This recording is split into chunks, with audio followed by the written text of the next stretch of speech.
Hey everyone, welcome back. We're going to be over the next few weeks doing some motor control testing, and I'm going to be doing this with my dad. Today's first test is the Tandem backwards walk speed protocol. So the aim of this test is to complete a dynamic balance task and then relate this to scores on the reinvestment scale. So we're going to be firstly testing the dynamic balance of my dad, and then the aim of the movement specific reinvestment scale that I'll be getting him to answer afterwards is to see how aware of the task he is while doing it and how aware of his body and his control of his movements is while he's undertaking the task. Also, just for some context, my dad actually has a neurological condition, so he struggles with walking and balancing and things like that. So what I've set up here is an 8 meter long piece of tape.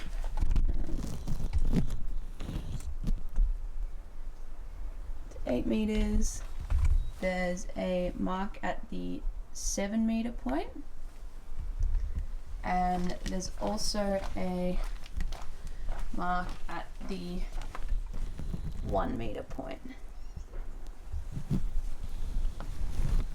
So hopefully the tape doesn't come up as he walks, but my dad's going to be walking that distance. Okay, so are you happy for this to be uploaded to YouTube? That's all good for it to be filmed and uploaded? Yeah, it's fine. Yep. And you're also happy for it'll be looked at and assessed by other sports science students and human movement scientists? Yeah, that's fine. Yep. We've got quite a limited amount of time as well, so we want to hopefully only just have one attempt today. Mm-hmm. So what the test will be is starting at the end here. You'll start with your heels on the, behind the start line, and when I say ready, you'll walk along the line heel to toe. Okay, backwards. Backwards. Yep. So as you're going, I'll start recording and timing you from the 1 meter line and stop at the 7 meter line. Yep. You need to have all of your heel needs to be on the line as you're going. Right. So if part of your heel deviates off, then that's counted as a mistake, and so I'll be counting the number of mistakes throughout as well. Right. If your toe doesn't meet your heel when you step back, that can only happen once. If that happens more than once, then we have to start the test again. Okay. All right. It's quite technical then. Yep. Okay. And so when I say begin, you'll go to all the way to the other end. Yep. As quick as possible. Okay. As quick as possible. Oh, Quick yeah. as possible. Right. Ready and begin.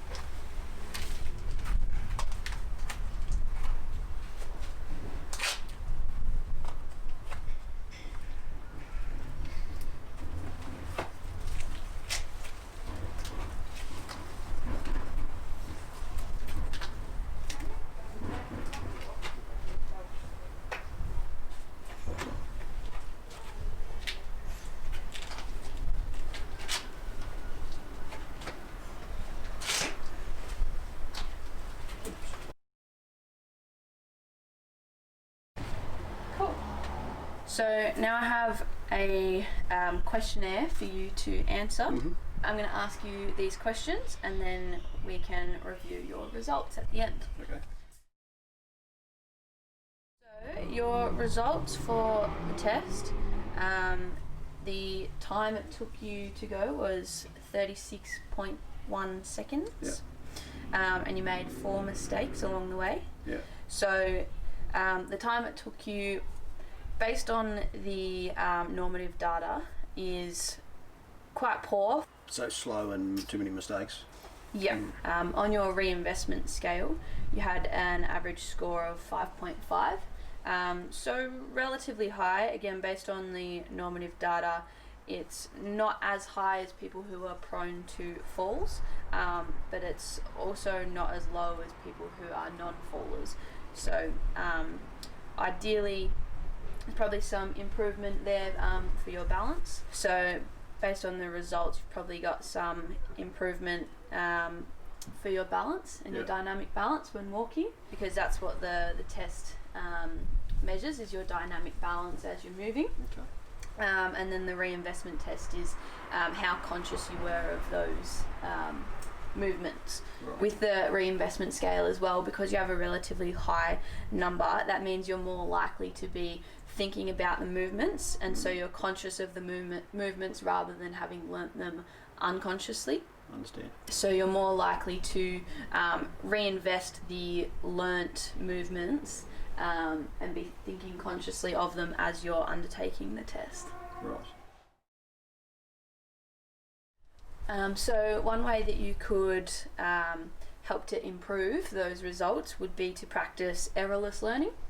So this would be where you might start with a shorter distance and try and nail that shorter distance without any mistakes, and then gradually increase the distance so that you're doing each distance without making any mistakes, and eventually being able to lengthen it back out to that I felt I 6 could have done it meters. faster, but I would have made more mistakes. So yeah, the best way to improve it would be by doing errorless learning and errorless practice, so that you're minimizing those numbers of errors that you're making, and therefore being able to do the task with less declarative knowledge, and therefore unconsciously doing the task.